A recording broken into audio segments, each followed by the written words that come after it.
پوچھا کہ بغداد میں اس وقت کون درویش ہے جو واصل اللہ ہے اور اللہ کی یاد میں مشغول ہے؟ میں نے کوئی بات نہ کہی۔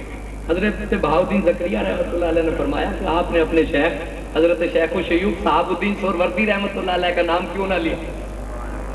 انہوں نے کہا کہ حضرت فرید الدین عطار کا روب اور جلال میری طبیعت پہ کچھ ایسا طاری تھا کہ میری زبان سے کوئی بات ہی نہیں تھی۔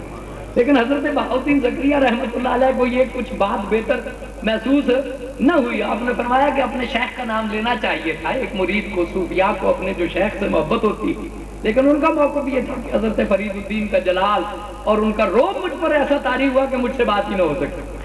خیر، حضرت بہاؤالدین زکریا رحمۃ اللہ علیہ نے خاموشی کے ساتھ اپنا راستہ جدا کر لیا، یہ اور طرف چلے گئے، حضرت جلال الدین تبریزی اور طرف چلے گئے، اور آپ ملتان میں قیام فرما ہو گئے۔ حضرت جلال الدین تبریزی مختلف علاقوں سے ہوتے ہوئے دلی میں آ کر قیام پذیر ہو، اور شمس الدین التتمش کا دور ہے۔ حضرت جلال الدین تبریزی کی شخصیت کوئی معمولی شخصیت نہیں تھی، پہلے خلافت لی، پھر ایک صوفیاء سے اکتساب کرتے ہوئے آپ دلی میں آئے۔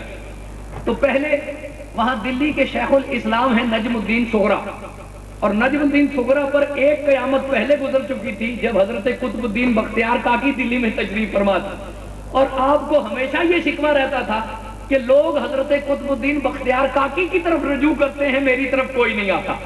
حتیٰ کہ یہ شکوہ آپ نے حضور غریب نواز عطائے مصطفیٰ پہ ہند خواجہ خواجگان معین الدین اجمیری رحمۃ اللہ علیہ سے بھی براہ راست کیا۔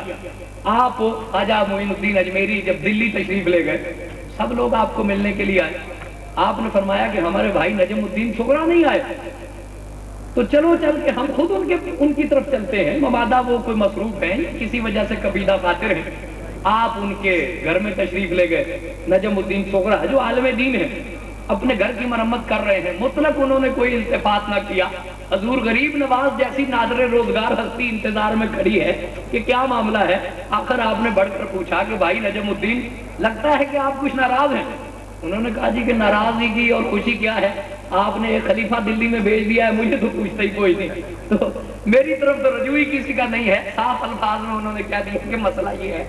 آپ نے فرمایا اچھا بھائی، اگر آپ کہتے ہیں تو میں قطب الدین بختیار کو واپس لے جاتا ہوں۔ آپ نے عرض کی اب دیکھیے حضور غریب نواز کس انداز میں کیا فرما رہے ہیں۔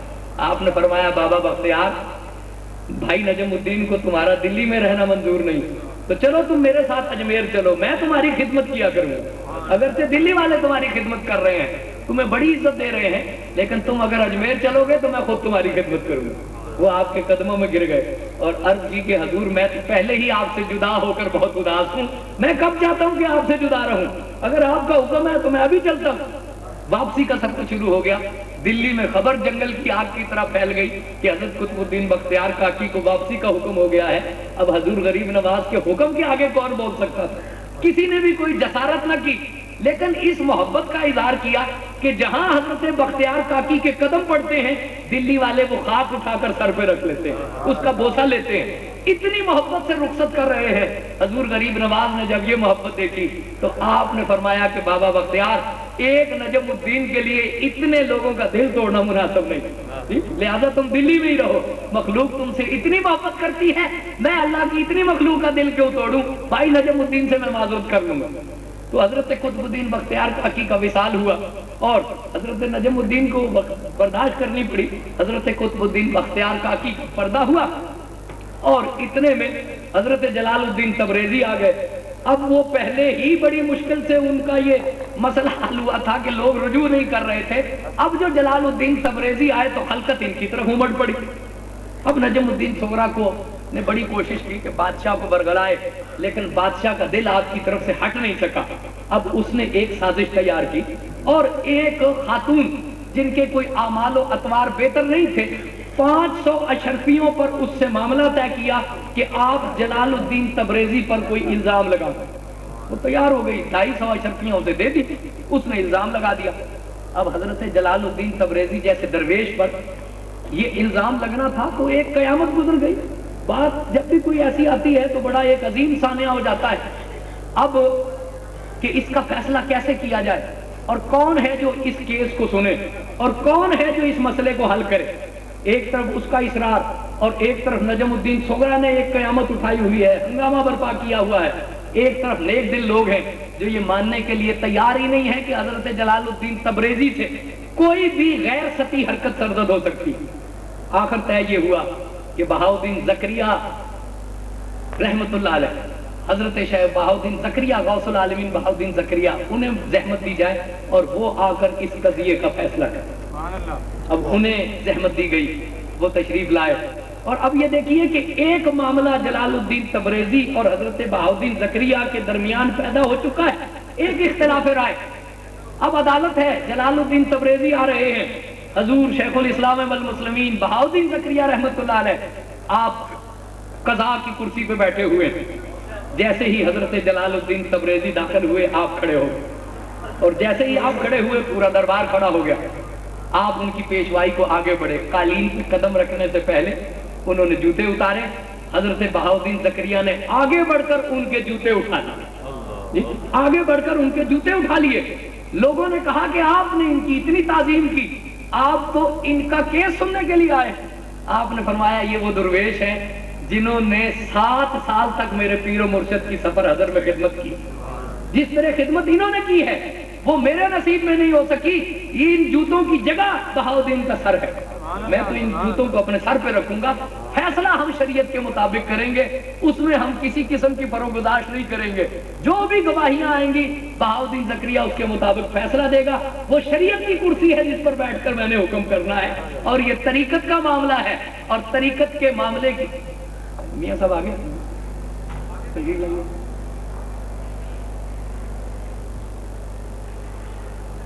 آپ نے ارشاد فرمایا کہ وہ شریعت کا معاملہ ہے، اور شریعت کا جو حکم ہے ہم اللہ اور اس کے رسول کے فرمان کے مطابق اسے پورا کریں گے.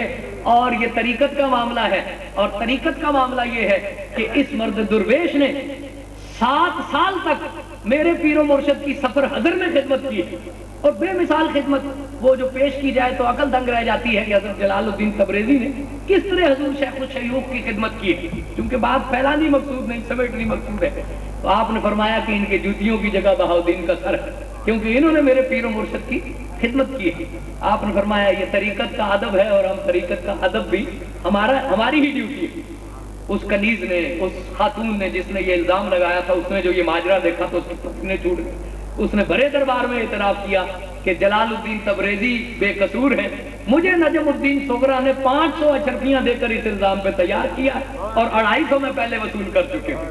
یہ حضور شیخ الاسلام کا ادب دیکھ کر ہی ابھی کیس سننے کا اور کیس پیش ہونے کا موقع نہیں آیا کہ اس نے پہلے اعتراف کر لیا کہ نجم الدین کا الزام غلط ہے، مجھے اس نے جو ہے یہ آمادہ کیا. یہ ہوا تو نجم الدین صغرا کو پھر شیخ الاسلامی سے برخاست کر دیا گیا، اور اس کے بعد یہ منصب اور یہ لقب حضور شیخ الاسلام حضرت بہاؤدین زکریا رحمت اللہ علیہ کی خدمت میں پیش کیا گیا. اور پھر حضرت جلال الدین تبریزی اس طرح ایک مرد درویش نے دوسرے کا ادب کیا. اور پھر آگے ہم دیکھتے ہیں ایک درجہ آگے حضرت بہاؤدین زکریا رحمت اللہ علیہ کی مسند پر حضرت شاہ رکن عالم ملتانی جلوہ افروز، اور حضور بابا فرید الدین گنج شکر اور حضرت قطب الدین بختیار کاکی کے فیضان کے وارث حضور محبوب الہی خواجہ نظام الدین اولیاء دلی میں جلوہ افروز. قطب الدین مبارک خلجی، اسے آپ سے خدا واسطے کا بیر ہو گیا اور بڑا بغض ہو گیا، بڑا عناد ہو گیا. وہ آپ کی مقبولیت کو، آپ کی محبوبیت کو اپنی سلطنت کے لیے بڑا خطرہ سمجھنے لگا، اور اس نے کہا کہ کسی طرح ان کا زور ٹوٹا جائے. ایک تجویز عجیب سی اس کے ذہن میں آئی، اور وہ اس طریقت کی راہ و رسم سے بالکل ناآشنا تھا. اسے کسی نے کہا کہ اس دور میں حضرت قطب عالم شاہ رکن عالم ملتانی رحمت اللہ علیہ ملتان میں ہیں، آپ ایسا کیجئے کہ انہیں دلی میں بلا لیں. ان کی شخصیت بڑی قداور ہے، پورے بر صغیر میں ان کا فیضان ہے. جب وہ دلی میں آ جائیں گے تو پھر لامحالہ طور پر حضرت خواجہ نظام الدین اولیاء کا زور ٹوٹ جائے. اب یہ کوئی ارباب سیاست نہیں ہے، یہ کوئی دنیا دار نہیں ہے، لیکن ارباب سیاست کی نظر محدود ہوتی ہے. انہوں نے کہا کہ درویشی بھی شاید ایک دوسرے سے کوئی مسابقت کا نام ہے، یا کوئی کاروباری حریفی ہے درویشی بھی. اس نے کہا یہ تجویز تو بڑی اچھی ہے، حضرت کی خدمت میں عرض کرتے ہیں کہ آپ آئیں اور دلی میں کچھ دن قیام فرما رہے. بادشاہ کا عریضہ گیا کہ ہم بڑے مشتاق ہیں، آپ تشریف لائیے، دارالسلطنت میں تشریف لائیں، بے شمار خلقت یہاں آپ سے فیضیاب ہوگی. ملتان بڑا دور دراز ہے، ہم تو حاضر ہو جائیں گے لیکن مخلوق اللہ کی بہت ہی محروم رہ جائے. اب اللہ کے درویشوں کے تکوینی راز ہوتے ہیں، ان کی نظر کیا ان چیزوں سے آشنا نہیں ہے؟ اچھی طرح آشنا ہے، لیکن انہوں نے اس دعوت کو قبول فرما لیا اور کہا کہ ہم آئیں گے۔ اب بادشاہ نے یہ سنا کہ آپ فلاں دن پہنچ رہے ہیں، تو وہ شہر سے ایک منزل آگے گیا اور آپ کے استقبال کے لیے شہر سے باہر گیا۔ جب اس نے شاہ رکن عالم ملتانی دلی میں جلوہ افروز ہوئے تو آپ نے بادشاہ سے ملے، گفتگو ہوئی۔ بادشاہ نے کہا کہ ہم نے دیکھی آپ کہ ہم اتنے نیاز مند ہیں کہ ہم نے ایک منزل آ کر آپ کا استقبال کیا۔ آپ نے فرمایا کہ الحمدللہ جو دلی میں سب سے بہتر ہے، جو اس دور میں اللہ کا سب سے مقبول بندہ ہے، سب سے پہلے مجھے اس کی زیارت نصیب ہوئی اور اس نے میرا استقبال کیا۔ بادشاہ بڑا خوش ہوا کہ میں ایک منزل باہر آیا ہوں اور یہ اشارہ میری طرف ہے۔ جب آپ نے اس کی یہ غلط فہمی دیکھی تو بغیر کسی تکلف کے اور بغیر کسی خوف تردید کے آپ نے فرمایا کہ میری مراد حضرت خواجہ نظام الدین سے ہے، اور انہوں نے 2 منزل آگے جا کر میرا استقبال کیا ہے۔ میں تو حیران رہ گیا ہوں کہ وہ اللہ کے اتنے مقبول بندے ہیں، اتنی خلقت ان سے محبت کرتی ہے، اتنے بڑے حلقے کے وہ پیشوا ہیں، اور انہوں نے مجھ عاجز اور مسکین پہ اتنی مہربانی فرمائی ہے کہ وہ 2 منزل آگے میرے استقبال کے لیے گئے۔ حضور نظام الدین اولیاء نے 2 منزل آگے بڑھ کر ان کا استقبال کیا اور دوسرے راستے سے شہر میں آ گئے۔ بادشاہ اس خوش فہمی کا شکار تھا کہ یہ دلی کا سب سے نیک مرد مجھے قرار دیا جا رہا ہے۔ آپ نے کوئی تکلف محسوس نہ کیا اور فوراً اس کی وضاحت کی کہ حضور اس سے مراد آپ نہیں ہیں، میری مراد تو حضرت نظام الدین اولیاء سے ہے۔ اور آپ نے فرمایا کہ یہ میری خوش قسمتی ہے کہ انہوں نے اس قدر مجھ پر ذرا نوازی فرمائی۔ اب یہ دیکھیے کہ بادشاہ کا اپنا پروگرام ہے، یہاں یہ دونوں آفتاب و ماہتاب ملتے ہیں اور ان کی محبت ایک اور ہی رنگ میں۔ ایک محفل کا تذکرہ سنیے، حضرت شاہ رکن عالم ملتانی رحمۃ اللہ علیہ، آپ حضرت محبوب الہی خواجہ نظام الدین اولیاء رضی اللہ تعالیٰ عنہ کی بارگاہ میں آپ بھی وہیں جلوہ افروز ہیں، حضور محبوب پاک بھی وہیں جلوہ افروز ہیں۔ حضور پاک محبوب پاک کی محفل بڑی مثالی محفل، وہاں امیر خسرو جیسے لوگ، حسن سنجری جیسے لوگ، حضرت نصیر الدین چراغ دہلی جیسے لوگ، مولانا فخر الدین زرادی جیسے لوگ، ضیاء الدین برنی جیسے لوگ، حضرت برہان الدین غریب اور سینکڑوں اور ہزاروں ہیں جو اپنے پورے زمانے کے لیے ان میں سے ایک ایک شخصیت کافی ہے۔ وہ تشریف فرما ہے، سب لوگ حاضر ہیں۔ ایک مرید نے عرض کی کہ علم، طریقت و شریعت کے آفتاب و ماہتاب، اتنی مقتدر شخصیتیں یہاں پر جلوہ افروز ہیں، تو مجھے اجازت ہو تو میں ایک سوال کروں۔ اور سوال میرا یہ ہے کہ نبی کریم صلی اللہ علیہ وآلہ وسلم کی ہر بات میں بے شمار راز ہوتے ہیں، کچھ راز اور ایسے ہیں جو ظاہر میں سمجھ آتے ہیں، لیکن کچھ باتیں ایسی ہیں جو کہ باطن سے تعلق رکھتی ہیں۔ حضور اکرم صلی اللہ علیہ وسلم کی ہجرت کے بھی بہت سے راز ہیں جو کہ ہم نے سنے ہیں، ہم تک وہ حقائق پہنچے ہیں، لیکن اس کا باطنی راز کیا ہے یہ اگر پسند فرمائیں تو ہمیں بتایا جائے کہ ہجرت کا باطنی راز کیا ہے۔ سوال یہ ہوا کہ ہجرت میں باطنی راز کیا ہے؟ حضور محبوب الہی مسکرائے اور آپ نے فرمایا کہ خواجہ رکن عالم یہاں پہ جلوہ افروز ہیں اور یہ وقت کے امام ہیں، مقتدر عالم دین ہیں، اتنے بڑے سلسلے کے پیشوا ہیں، ہم ان سے ہی گزارش کرتے ہیں کہ یہ اس سوال کا جواب دیں، کہ یہ اس سوال کا جواب دیں گے۔ اب یہ دیکھیے کہ حضرت شاہ رکن عالم ملتانی نے اس سوال کا کیا جواب دیا۔ آپ نے فرمایا کہ اللہ رب العزت کے پیارے محبوب صلی اللہ علیہ وآلہ وسلم کا مقام کسی سے کم نہیں تھا اور آپ کے کمالات روز افزوں تھے۔ پہلے دن آپ کا مقام اور کمال وہ تھا کہ کائنات میں کوئی فرد اس کی حقیقت کو نہیں پا سکتا، لیکن حضور اکرم صلی اللہ علیہ وسلم باوجود اس کے کہ آپ روز اول ہی سے ساری کائنات سے افضل ہیں، آپ کے مقام میں ہر لحظہ ترقی ہوتی رہی اور اللہ کا قرب آپ کو نصیب ہوتا رہا۔ لیکن بہت سے مقامات ایسے تھے، بہت سے روحانیت کے مرحلے ایسے تھے جو ابھی اس چیز پر موقوف تھے کہ حضور اکرم صلی اللہ علیہ وآلہ وسلم ہجرت کریں۔ کیوں؟ ہجرت کرنا ایک کرب ہے، وہ جگہ جہاں پہ انسان پیدا ہوتا ہے، اس جگہ میں انسان کی گویا کہ اس خطے میں نا جڑیں اتر جاتی ہیں، اس ماحول سے اور اس فضاؤں سے ایک انسیت سی ہو جاتی ہے۔ ابو تمام عربی کا ایک بہت بڑا شاعر ہے، بلکہ اس کے بارے میں کہا گیا کہ وہ عربی کا سب سے بڑا شاعر ہے۔ اس کے بڑے خوبصورت اشعار ہیں کہ نقل فوادہ کا حیث و شیتا من الہوا من حب الا للحبیب الاولی کم منزل فی العمر یالفہ الفتى وحنینہ ابدا لاول منزلی۔ وہ کہتے ہیں کہ تم کہیں بھی محبت کرتے رہو، اصل محبت پہلے محبوب سے ہوتی ہے، جس سے سب سے پہلے محبت ہو جاتی ہے دل میں وہی بستا ہے، اور اس کے بعد انسان کا جہاں بھی شغف ہوتا ہے وہ در حقیقت پہلی محبت ہی کی بازگشت ہوتی ہے۔ وہ کہتے ہیں کہ محبت تو وہی ہوتی ہے جو کہ پہلی محبت ہوتی ہے، باقی سب محبتیں اسی کی بازگشت ہوتی ہیں، اور اسی کا تاثر ساری زندگی انسان کے ذہن میں رہتا ہے۔ اور وہ دلیل بڑی خوبصورت دیتا ہے، وہ یہ کہتا ہے کہ کم منزل فی العمر یالفہ الفتیٰ، کہ انسان مقاصد کی جستجو میں کہاں کہاں نہیں جاتا، دنیا کے کتنی دور دراز تک نکل جاتا ہے تاکہ اپنے مقصد کو حاصل کرے۔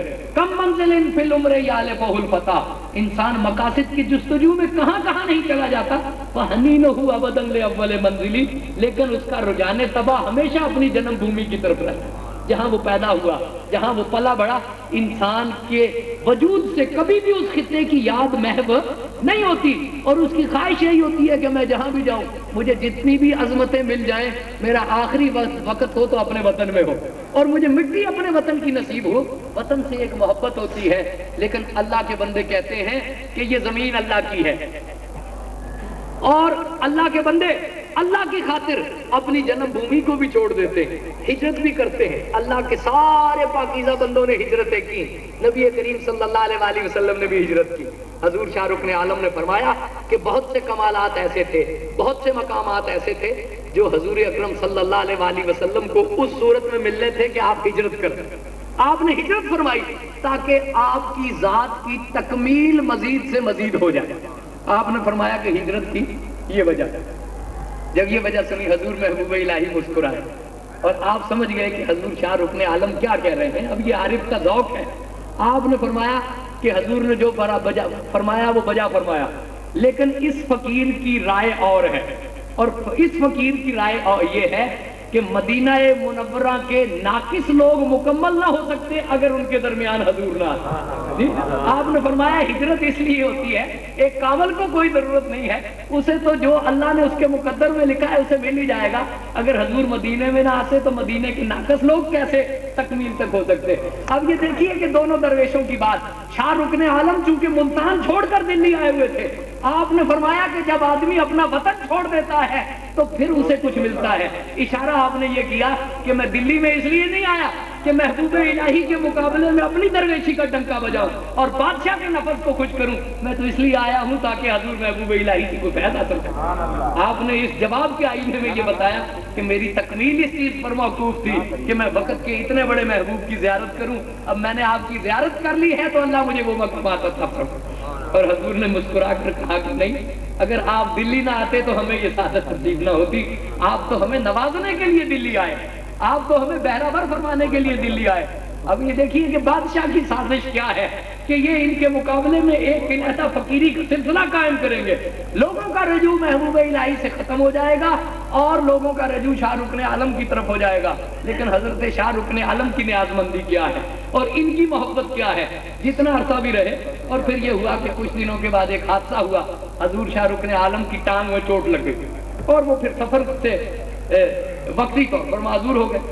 اسی اثنا میں حضور محبوب الہی کہ اس حیات ظاہری کے آخری وقت، اور یوں محسوس ہوتا تھا کہ جیسے اب حضور سفر کی تیاری میں حضرت شاہ رکن عالم ان کے پاس تشریف لائے۔ اور حضرت دیکھیے حضرت شاہ رکن عالم کیا کہہ رہے ہیں۔ آپ نے فرمایا کہ اللہ کے نیک بندوں کو اختیار ہوتا ہے کہ وہ یہاں رہے یا وہاں چلے جائیں، تو اللہ کی مخلوق آپ سے اتنا فیض حاصل کر رہی ہے، اتنا لوگوں کا فائدہ ہو رہا ہے، اتنی خلقت نوازی جا رہی ہے، تو کیوں ایسا نہیں ہوتا کہ آپ کچھ دن یہی رہنا پسند کریں؟ اگر آپ اسی دنیا میں رہیں تو اللہ کی مخلوق کو اتنا فائدہ ہو رہا ہے۔ اب یہ دیکھیے یہ کون شخصیت کہہ رہی ہے، یہ شاہ رکن عالم کہہ رہے ہیں جنہیں بادشاہ نے کس لیے بلایا ہے، تاکہ محبوب الہی کا دور ٹوٹے۔ اور محبوب الہی سے وہ کہہ رہے ہیں کہ آپ یہیں پر اگر رہیں تو اللہ کی مخلوق کو فیض حاصل ہوتا رہے۔ یہ سنا حضور محبوب الہی کی آنکھوں سے ایک آنسوؤں کا دریا رواں ہو گیا۔ آپ نے فرمایا کیا بتاؤں، ہر روز عالم معاملہ میں نبی کریم صلی اللہ علیہ وسلم کی زیارت ہو رہی ہے، حضور ہر روز کہتے ہیں کہ بیٹا نظام تمہارا بڑا اشتیاق ہے، کب آ رہا؟ آپ نے فرمایا جس کا انتظار حضور کی بارگاہ میں ہو رہا ہے وہ یہاں رہنا پسند کرتا ہے۔ آپ نے فرمایا ہر روز حضور کی پوچھتے ہیں کہ نظام کب آ رہے ہیں؟ آپ نے فرمایا حضور اس اشتیاق کا اظہار فرما رہے ہیں، حضور فرما رہے ہیں کہ نظام تمہارا بڑا اشتیاق ہے، لفظ یہ ہے۔ کہ حضور فرماتے ہیں کہ نظام تمہارا بڑا اشتیاق ہے. آپ نے فرمایا ہر روز حضور مجھ سے یہ فرما رہے ہیں, میں یہاں کیسے رہ سکتا. اور پھر حضور کا وصال ہوا تو قرائے فال نکلا. سب نے کہا کہ جنازہ پڑھانے کی شہادت تھا رکن عالم کو حاصل ہو. ان کی زبان سے بے اختیار نکلا کہ سمجھ نہیں آتی تھی کہ جانا چاہتا تھا واپس لیکن دلی سے نکل نہیں پا رہا تھا. آج مجھے سمجھ آئی کہ اللہ نے یہ سعادت میرے مقدر میں لکھی ہوئی. اللہ نے یہ سعادت میرے مقدر میں لکھی تھی. حضور محبوب الہی کی وصیت تھی کہ میرے جنازے کے آگے قوالی ہو. آپ نے فرمایا کہ میرے جنازے کے ساتھ ساتھ قوالی ہو. اور جب قوال بلائے گئے شاہ رکن عالم نے کہا کہ نہ ایسا نہ کرنا, اگرچہ حضور کی وصیت ہے لیکن میرے کہنے پر اس پر عمل نہ کرو. اگر محفل سما برپا ہو گئی تو حضور اٹھ کھڑے ہوں گے. فرمایا محبوب الہی اٹھ کھڑے ہوں گے. یہ دیکھیے شاہ رکن عالم نے کس خوبصورت انداز میں آپ سے, یہ درویشوں کی باتیں ہوتی ہیں. درویش ایک دوسرے سے محبت کرتے ہیں, ایک دوسرے کے خواص کو اجاگر کیا کرتے ہیں. کتنے واقعات بتائے جائیں. حضرت یحییٰ منیری رحمت اللہ علیہ, آپ حضور محبوب الہی سے اگلے دور کے درویش ہیں, آپ کی زیارت ہوئی اور وہ بیعت کے لیے حضور محبوب الہی کی خدمت میں حاضر ہوئے. آپ نے فرمایا کہ تمہارا حصہ ہمارے پاس نہیں ہے بلکہ سلسلہ فردوسیہ میں تمہارا حصہ ہے, لیکن آپ ہمارے پاس آئے ہیں تو سوز و گداز کی دولت ہم آپ کو دے دیتے ہیں اور باقی فیض آپ کو ہمارے بھائی نجم الدین فردوسی سے حاصل ہو. آپ نے فرمایا کہ آپ جائیں, آپ کا فیض اور آپ کا حصہ اس سلسلے میں ہے. ہاں لیکن تم چونکہ فقیروں کے پاس آئے ہو تو خالی یہاں سے بھی نہ جاؤ, میں تمہیں سوز و گداز کی دولت. وہی شمس الدین یحییٰ منیری, ان کے مکتوبات صدی, مکتوبات 2 صدی. اسی دور میں حضرت جلال الدین جہانیہ جہاں گشت رحمت اللہ علیہ. فیروز الدین تغلق اس دور کا بادشاہ ہے, اسے کسی وجہ سے بیر پیدا ہو گیا, اناد پیدا ہو گیا اور اس نے چاہا کہ میں یحییٰ منیری رحمت اللہ علیہ ان کو پکڑ لوں اور قتل کر دوں. آپ کے کہنے پر, اس کے کہنے پر آپ کو گرفتار کر لیا گیا اور دلی لے آیا گیا. اس نے اسی اسنا میں اسے خیال آیا کہ مخدوم جہانیہ جہاں گشت اس کا سلسلہ نسبت اس سے آپ سے تھا, یہ بہت دن ہو گئے ہیں دلی نہیں آیا. اس نے آپ کی خدمت میں عریضہ بھیجا انہی دنوں میں کہ بہت دن ہو گئے ہیں آپ دلی تشریف نہیں لائے, آپ دلی تشریف لائیں تو ہمارے لیے رحمت اور برکت ہوگی. اور اسی دنوں میں اسے کسی وجہ سے کوئی بیر پیدا ہوا اور اس نے حکم دیا کہ یحییٰ منیری انہیں میرے پاس لایا جائے تاکہ ہم انہیں سزائے موت. ادھر دیکھیے کہ دربار میں آپ پابجولہ پہنچتے ہیں اور اسی اسنا میں حضرت مخدوم جلال الدین جہانیہ جہاں گشت کا گرامی نامہ بھی, جوابی گرامی نامہ آتا ہے. ادھر قید ہو کر زنجیر پہنا کے دربار میں یحییٰ منیری لائے جا رہے ہیں, ادھر مخدوم جلال الدین جہانیہ جہاں گشت کا گرامی نامہ پہنچ رہا ہے. بادشاہ کہتا ہے کہ میں یہ کیس بعد میں سنوں گا, پہلے اپنے پیر و مرشد کا خط پڑھوں. خط پڑھتا ہے تو اس میں کیا لکھا ہوا ہے کہ فقیر کی اپنی بھی خواہش ہے کہ دلی آئے, لیکن ان دنوں بھائی شمس الدین یحییٰ منیری کے مکتوبات کا مطالعہ کر رہا ہوں اور مجھے ان مکتوبات سے وہ لذت اور فیض حاصل ہو رہی ہے کہ میں نے فی الحال اب سارے سفر چھوڑ دیے. میں ان کے خطوط سے اکتساب کر رہا ہوں, ان سے میرے روحانیت کے وہ حل ہو رہے ہیں کہ میں نے فی الحال سیر و سیاحت اور سفر کا سلسلہ موقوف کر دیا ہے اور میں اپنے بھائی یحییٰ منیری کے مکتوبات سے فیض حاصل کر رہا ہوں. بادشاہ نے یہ خط پڑھا تو اس میں تو لرزہ طاری ہو گیا. اس نے کہا کہ جسے زنجیریں پہنا کے میں نے دربار میں بلایا ہوا, میرا مرشد ان کے خطوط سے اکتساب کر رہا ہے, میرا شیخ ان کے خطوط سے اکتساب فیض کر رہا ہے اور میں کیا کر رہا ہوں. اس پہ لرزہ طاری ہو گیا. اس نے آپ سے معافی طلب کی کہ مجھے معاف کر دیجئے, مجھے آپ کے مقام کا اندازہ نہیں. اب یہ دیکھیے کہ تصوف کے راز کس طرح ایک دوسرے سے محبت درویشوں میں ہوتی ہے. حضرت مجدد الفسانی رحمت اللہ علیہ, آپ تاریخ اسلام کی نادر روزگار شخصیت ہیں.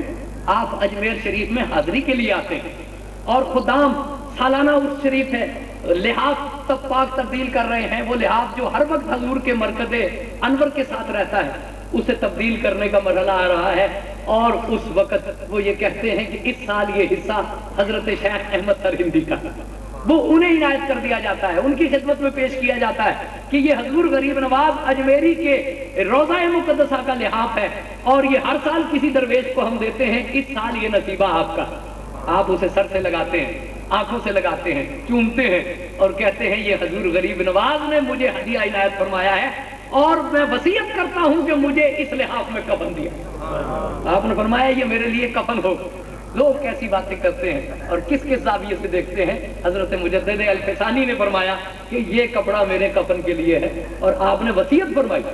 آپ نے فرمایا کہ میں لشکر میں تھا، ایک وقت میں بادشاہ نے جب آپ کے مقام کا اندازہ کر لیا تو اس نے آپ سے کہا کہ چاہے آپ سرہند کے لیے واپس چلے جائیں، چاہے تو آپ لشکر میں رہیں، آپ کی مرضی. حضرت مجدد الفسانی فرماتے ہیں کہ میں نے حضور غریب نواز شہنشاہ ہندوستان خواجہ معین الدین اجمیری کی روحانیت سے رجوع کیا ہے کہ میں سرہند واپس چلا جاؤں یا ابھی لشکر میں رہوں. آپ نے مجھے حکم دیا ہے کہ ابھی تمہارا لشکر میں رہنا زیادہ مفید ہے. میں آپ کے حکم کے تحت میں نے کچھ عرصہ لشکر میں قیام کا فیصلہ کیا. اب یہ دیکھیے کہ یہ درویش کس طرح ایک دوسرے کی عظمتوں کا اعتراف کیا کرتے ہیں. دلی میں حاضر ہوتے ہیں، آپ فرماتے ہیں کہ میں حضور خواجہ نظام الدین اولیاء کی بارگاہ میں حاضر ہوا اور میں نے دیکھا کہ آپ ایک عجیب شان محبوبیت سے اپنے مزار میں جلوہ افروز ہیں اور تشریف فرما ہے. ایک عجیب ہی شان محبوبیت ہے جس کی مثال اور کہیں میں نے نہیں دیکھی. یہ محبتیں درویشوں کی ہے. ایک اور خوبصورت سا واقعہ سنیے. حضرت شاہ جہان کے دور میں لاہور میں حضرت میاں بیر بالا پیر رحمت اللہ علیہ، آپ طریقت کے آفتاب و ماہتاب ہیں، ایک روشن ستارے ہیں، یہ تشریف فرما ہے. اسی دور میں ایک اور بزرگ حضرت شاہ بلاول قادری رحمت اللہ علیہ، وہ بھی لاہور میں تشریف فرما. شاہ جہان آپ کی زیارت کے لیے حاضر ہوا اور جب آپ کی خدمت میں حاضر ہوا کچھ دیر رہا، اس کے بعد آپ سے اجازت لی. آپ نے اجازت دی، چلتے ہوئے اس نے آپ کی خدمت میں نظر پیش کی. آپ نے قبول نہیں فرمائی اور آپ نے فرمایا کہ اس پر اصرار نہ کرنا، فقیر کا طریقہ نہیں ہے کہ وہ نظر نہیں لیتا، تو یہ طریقہ نہیں ہے، لہذا میری طبیعت پہ بوجھ ہوگا تو تم اصرار نہ کرو. اس نے اصرار نہیں کیا. وہاں سے وہ اٹھا. حضرت شاہ بلاول قادری کا اس زمانے میں بھی شہرت، ان کی خدمت میں حاضر ہوا، گفتگو ہوئی، اکتساب کیا، اٹھنے لگا، نظر پیش کی. آپ نے نظر قبول فرما لی. اس کے ذہن میں ایک سوال آیا.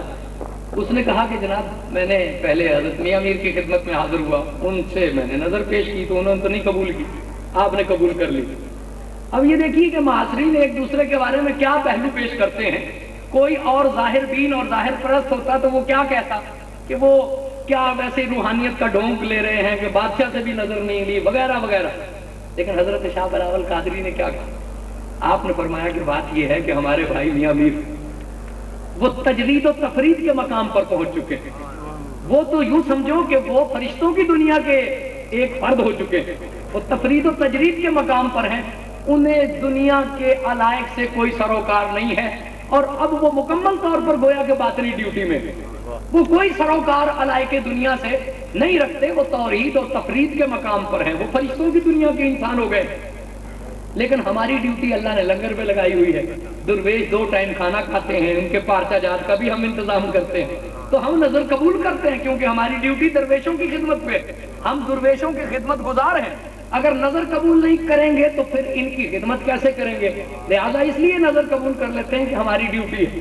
درویش 2 ٹائم تکبیر، نعرہ رسالت، نعرہ حیدری، سیدی مرشدی، علماء اہل سنت. آپ نے فرمایا کہ وہ تفرید اور تجرید کے مقام پر ہے.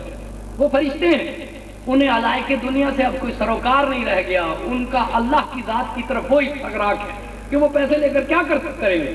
لیکن ہماری ڈیوٹی درویشوں پر ہے. ہم لے رہے ہیں، نہیں لیں گے تو پھر لنگر کیسے چلائیں گے؟ بادشاہ یہ سنا تو بڑا حیرت زدہ ہوا. کیوں؟ ان کے دربار میں پڑھے لکھے لوگ ہوتے تھے، درباری ایک دوسرے کی جس طرح ٹانگ کھینچتے ہیں اور کردار کشی کرتے ہیں. انہوں نے وہ منظر تو دیکھا ہوا تھا. ایک درویش کا دوسرے درویش کے بارے میں تبصرہ اس نے پہلی دفعہ سنا تھا.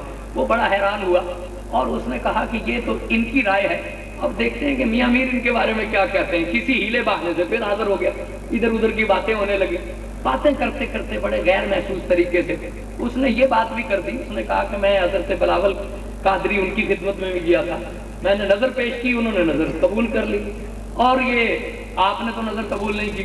کیا وجہ ہے؟ آپ نے نظر نہیں قبول کی، انہوں نے نظر قبول کر لی. اب اسے توقع تھی کہ دیکھیں آپ کیا جواب دیتے تھے. حضرت میاں میر رحمت اللہ علیہ نے کیا جواب دیا؟ آپ نے فرمایا دیکھو بھائی بات یہ ہے کہ پانی کا ایک چھوٹا تالاب ہونا، اس میں تھوڑی سی بھی غلاظت اور آلودگی گر جائے تو وہ ناپاک ہو جایا کرتا. لیکن دریا میں تم جو کچھ بھی پھینک دو اسے کوئی فرق نہیں پڑتا. تو میں تو ایک چھوٹا سا تالاب ہوں نا، اگر دنیا قبول کر لوں گا تو گندا ہو جاؤں گا، اور بھائی بلاول قادری تو بہتا ہوا دریا ہے، اسے فرق ہی کوئی نہیں۔ اللہ اکبر، نعرہ رسالت، نعرہ رسالت۔ آپ نے فرمایا کہ ہم چھوٹے سے ایک تالاب ہیں، ہم تو آلودہ ہو جائیں گے اگر دنیا ہمارے قریب آئے گی۔ ہم دنیا کو دور رکھتے ہیں، قریب نہیں آنے دیتے، اس لیے کہ ہماری روحانیت اتنی قوی نہیں ہے، ہم آلودہ ہو جائیں گے۔ لیکن بلاول قادری دریا ہے، اور دریا میں جو کچھ بھی پھینک دو وہ اس کی طہارت میں کوئی فرق نہیں آتا، بلکہ وہ اس چیز کو بھی پاک کر دیتا ہے۔ دریا تو پاک کر دیتا ہے، آپ نے فرمایا وہ بہتا ہوا دریا ہے، اسے کیا ضرورت ہے کہ وہ، اسے بچنے کی کیا ضرورت ہے، وہ قبول کر سکتا ہے، ہم ڈرتے ہیں۔ بادشاہ نے یہ سنا تو وہ اسی وقت اللہ کے حضور میں سجدہ ریز ہو گیا، اور اس نے کہا کہ میرے دور میں ایسے ایسے لوگ جو ہیں وہ موجود ہیں، یہ اللہ کے پاک بندوں کی محبت ہے۔ ایک واقعہ اگر آپ مجھے اجازت دیں تو میں اپنا آنکھوں دیکھا بھی آپ کے سامنے پیش کروں، اگرچہ مجھے اندازہ ہے کہ تاخیر ہو گئی ہے۔ تو مجھے اس دور کی دو عظیم شخصیتیں، حضور ضیاء الامت سیدنا پیر محمد کرم شاہ صاحب الازہری رحمۃ اللہ علیہ، اور فرید اثر حضرت بابا نور محمد خان رحمۃ اللہ علیہ، وہ کیا خوبصورت منظر تھا کہ جب یہ دو درویش ایک دوسرے کی خدمت میں پیش ہوئے، ایک دوسرے کی، بابا جی سرگودا سے حضرت صاحب کی زیارت کے لیے گئے۔ وہ پہلا دن تھا کہ جب مجھے ان کی زیارت کا شرف حاصل، ایک تعارف ہوتا تھا۔ حضرت ضیاء الامت جب ہم بیرا شریف پہنچے تو مغرب کی اذان کا وقت ہو چکا، مغرب کی اذان ہو رہی تھی، اور حضرت ضیاء الامت نماز کے لیے مسجد میں جا چکے تھے۔ بیرا شریف کی مسجد ہم میں سے اکثر احباب نے دیکھی ہوگی، دور پہلی صف میں تھے، اور ہمیں برآمدے میں بالکل آخر میں مزار شریف کے سامنے جو برآمدہ ہے وہ دیکھیں کہ وہ برآمدہ بالکل ایک طرف ہو جاتا ہے۔ ہم آخر میں جا کے جماعت میں شریک ہوئے، بابا جی بھی اور ہم بھی۔ اب حضرت صاحب کا معمول یہ تھا کہ وہ عام طور پر نماز مغرب کے بعد لنگر شریف ہم کہتے ہیں، اپنے گھر بازار کبھی تشریف لے جاتے تھے، کبھی اوپر اپنے اسٹڈی کے کمرے میں آتے۔ تو معمول ایک نہیں تھا، کبھی گھر چلے جاتے اور وہاں کھانا تناول فرماتے، اور کبھی اپنے اسٹڈی روم میں آ جاتے، اپنے کمرے میں آ جاتے اور کھانا وہیں پر آ جاتا۔ تو اب میں یہ تھا کہ کیسے جا کر میں عرض کروں گا کہ کون مہمان ہے، کیا تعارف ہے، مجھے خود بھی پہلے اس وقت تعارف نہیں تھا۔ تو یہ دیکھ کر ہم حیران ہو گئے، حضور ضیاء الامت ان چیزوں کا اظہار نہیں فرماتے تھے کہ آپ نماز فرض کے بعد کمرے سے نکلے، برآمدے میں آئے، اور دوسرے کونے میں جہاں بابا جی تشریف فرماتے سیدھے ان کے پاس گئے۔ معانقہ کیا اسی طرح کہ جیسے جنم جنم کی آشنائی، کوئی صدیوں سے ساتھ رہتا ہو، کوئی اجنبیت نہیں، کوئی تعارف کرانے کی ضرورت نہیں۔ اور اس کے بعد آپ نے اس خاکسار کو ارشاد فرمایا کہ نماز مکمل کر کے اوپر ہی آ جائیں میں اپنے کمرے میں۔ خیر یہ مرحلہ تو میں نے کہا کہ حل ہوا، میں سوچ رہا تھا کہ تعارف کیسے ہوگا۔ پھر جس طرح وہ ایک دوسرے سے ملے، جو گفتگو ہوئی، میرے پاس الفاظ نہیں ہیں کہ میں انہیں بیان کر سکوں۔ جب اجازت لی، بابا جی نے ان کی خدمت میں نظر پیش کی، حضرت صاحب نے بابا جی کی خدمت میں نظر پیش کی، اور پھر اجازت لی۔ پیر صاحب، بابا جی نے کہا کہ شاہ جی بیٹھے، پیر صاحب کھڑے ہوئے۔ آپ نے فرمایا نہیں، کھڑے بھی نہیں ہونا، اور آپ ہمیں یہیں سے اجازت دیں۔ لیکن پیر صاحب کمال عجز اور انکسار جو ان کے وجود کا حصہ تھا، وہ نہ صرف کھڑے ہو گئے بلکہ باہر تک آئے۔ باہر آ کر بابا جی کو محسوس ہوا کہ یہ تو نیچے تک ہمیں چھوڑنے کے لیے جا رہے ہیں۔ آپ نے بہت اصرار کیا اور کہا کہ آپ یہیں بس شادی ہو گیا، اور اتنی ہی بہت آپ نے زحمت فرمائی۔ لیکن حضرت صاحب نے فرمایا آپ مہمان ہیں، جہاں تک آپ کی گاڑی ہے میں وہاں تک جاؤں گا، یہ ہو نہیں سکتا کہ میں آپ کو یہیں سے رخصت کر دوں۔ اب اصرار یہ ہے کہ بابا جی نے کہا کہ آپ آگے چلیے، حضرت صاحب نے فرمایا آپ مہمان ہیں، آپ آگے چلیے۔ بہت دیر تک اس بات پر گفتگو ہوئی کہ آگے کس میں چلنا ہے۔ آخر حضرت صاحب نے یہ بات منوا لی، آپ نے فرمایا کہ یہ کیسے ہو سکتا ہے کہ میں اپنے مہمان کے آگے چلوں، آپ ہی آگے چلیں گے۔ اب سبحان اللہ، وہ اوپر چھت پہ دوسری منزل پہ کمرہ ہے، پھر سیڑھیاں ہیں۔ بابا جی نے پشت حضرت صاحب کی طرف نہیں ہونے دی، چہرہ کر لیا، الٹے قدموں چلنا شروع کیا، آنکھ میں آنسو آ گئے، اور شادی کا مصرع پڑھنا شروع کیا، نہاد شاخ پر میوہ سر برزن، کہ جو بری ہوئی شاخ ہوتی ہے وہی زمین پر سر رکھتی ہے۔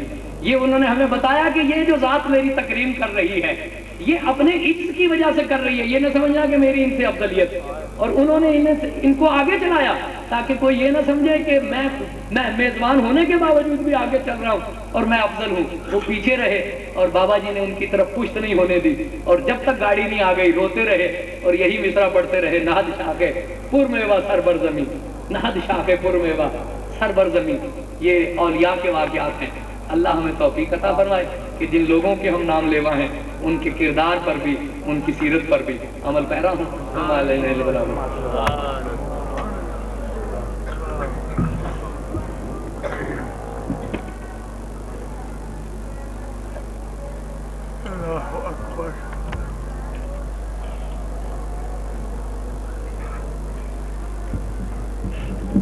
محترم،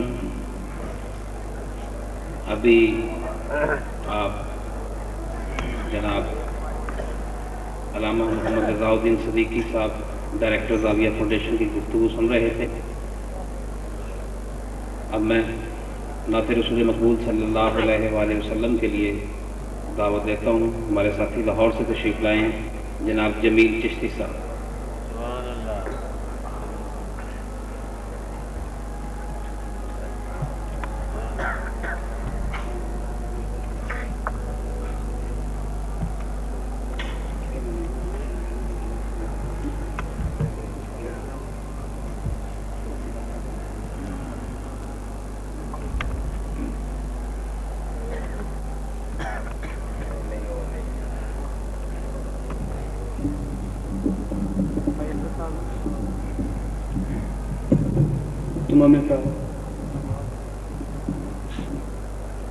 محبت کے ساتھ آقا علیہ الصلوۃ والسلام کی بارگاہ میں صلی اللہ علیہ یا رسول اللہ وسلم یا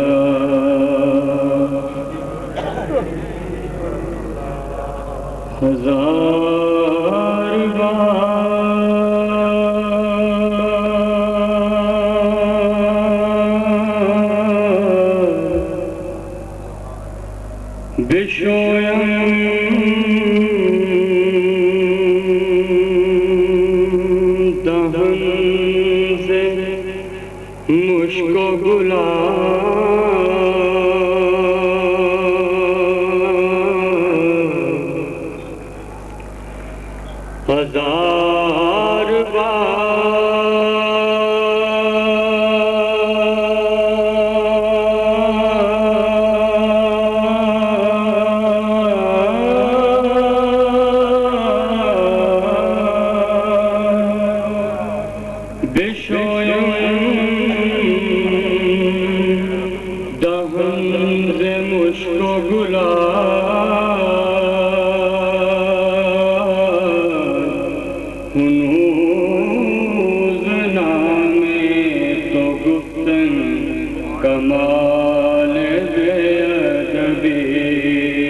صلی اللہ علیہ یا رسول اللہ وسلم علیہ یا حبیب اللہ. حضرت حفیظ صاحب کے کلام کے چند اشعار. شوق و نیاز و عشق کے سانچے میں ڈھل کے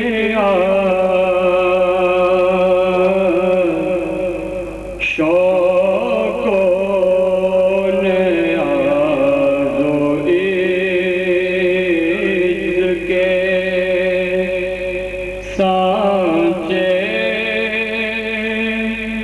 میں ڈھل کے یہ پوچھا ہے حبیب ہے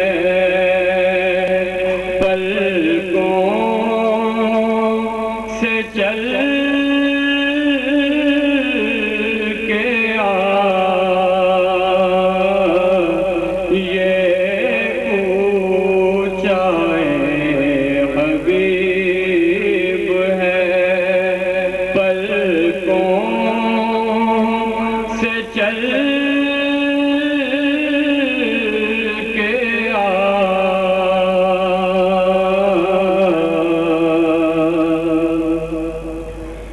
امت کے اولیاء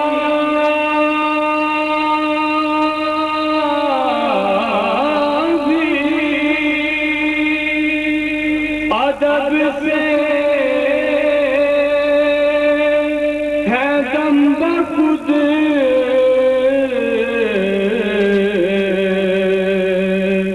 امت کے اولیاء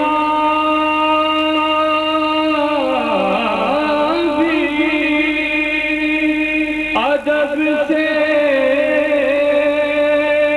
ہے دم بخود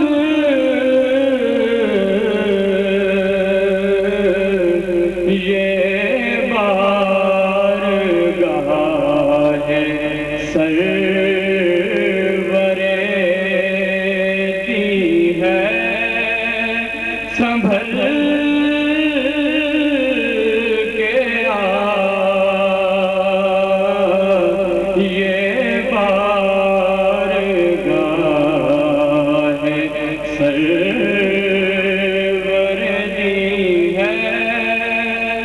سنبھل کے آ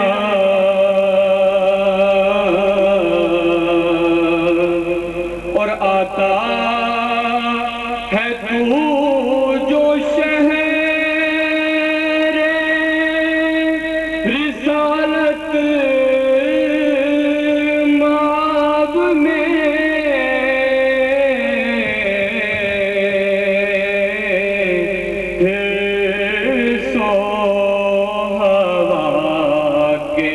دام سے باہر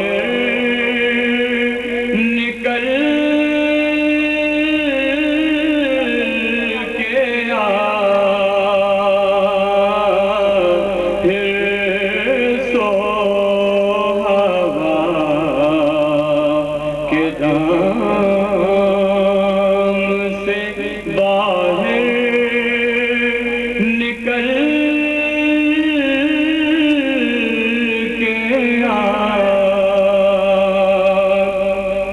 اور ماہ عرب کے آگے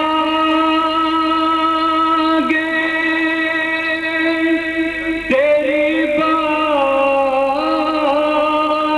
کیا بنے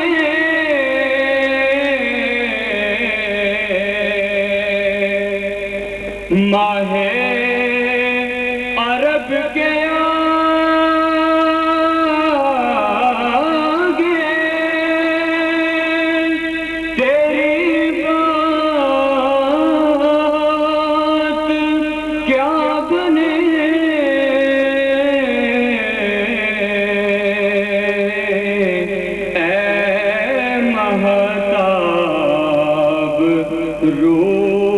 روپنا ہر شب بدل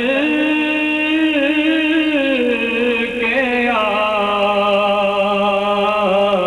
اے ماہتاب روپنا ہر شب بدل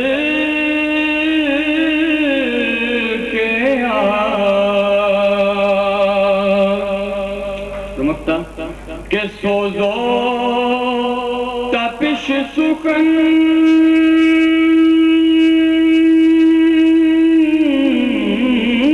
میں اگر چاہتا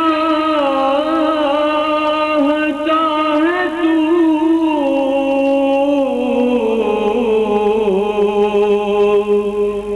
سوزو تپش سخن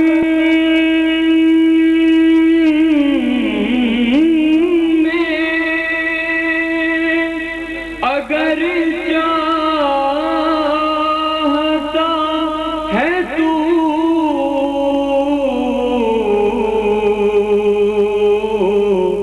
عشق نبی کی آگ سے تائب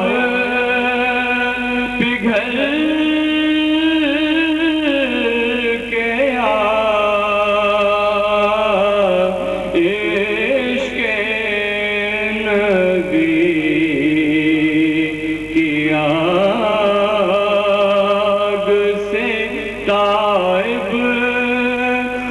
گھر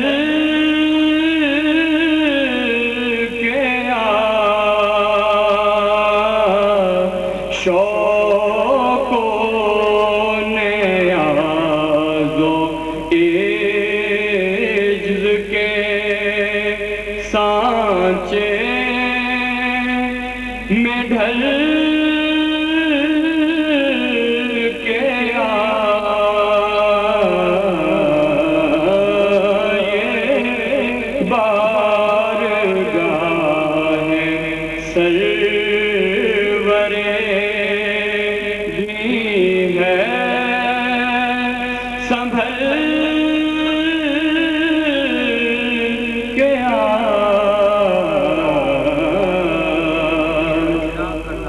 محبت کے ساتھ آقا علیہ الصلوۃ والسلام کی بارگاہ میں درود شریف کا نذرانہ پیش کریں. صلی اللہ علیہ یا رسول اللہ وسلم علیہ یا حبیب اللہ.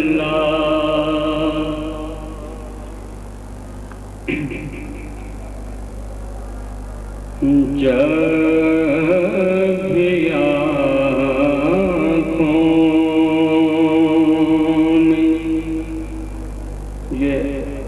اعزاز سے کم نہیں ہے کہ یہ میں نعت پڑھ رہا ہوں اپنے لیے کہ جب بھی آنکھوں میں تیرے شہر کا منظر جاگے جب بھی آنکھوں میں تیرے شہر کا منظر جاگے کتنی کعبیدہ تمنا محشر جاگے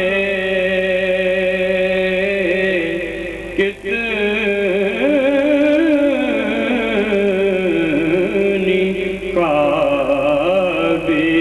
کعبیدہ تمنا کا محشر جاگے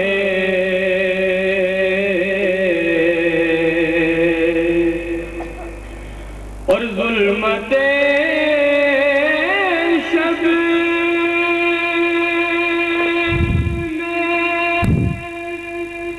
ہرا سے وہ ہویدا کرنے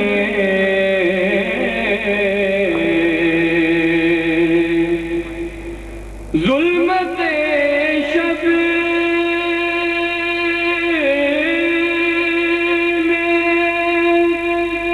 ہرا سے وہ ہویدا کرنے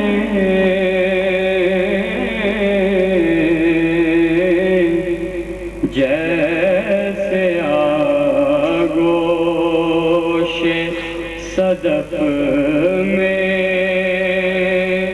کوئی گوہر جاگے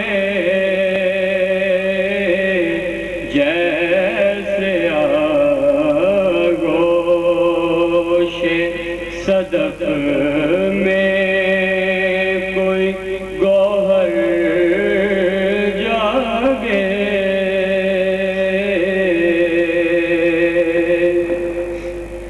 اور کس بلا کی وہ ریاضت تھی کہ خود رب نے کہا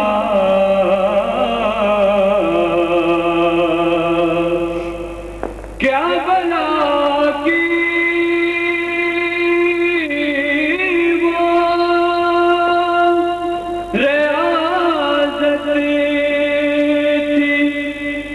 جس رب نے کہا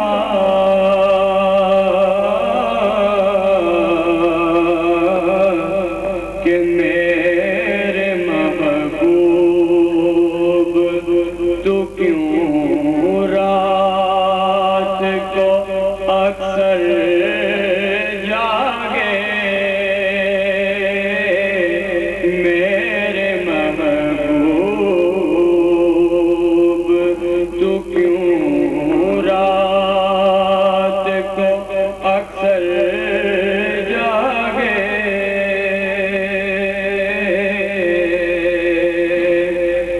اور لمحہ بھر بھی تو انہیں غفلت و نسیان نہیں،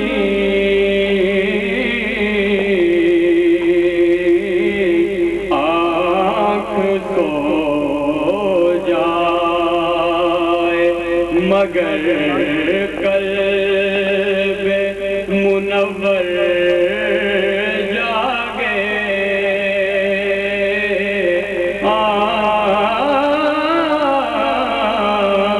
آنکھ سو جائے مگر قلب منور جاگے،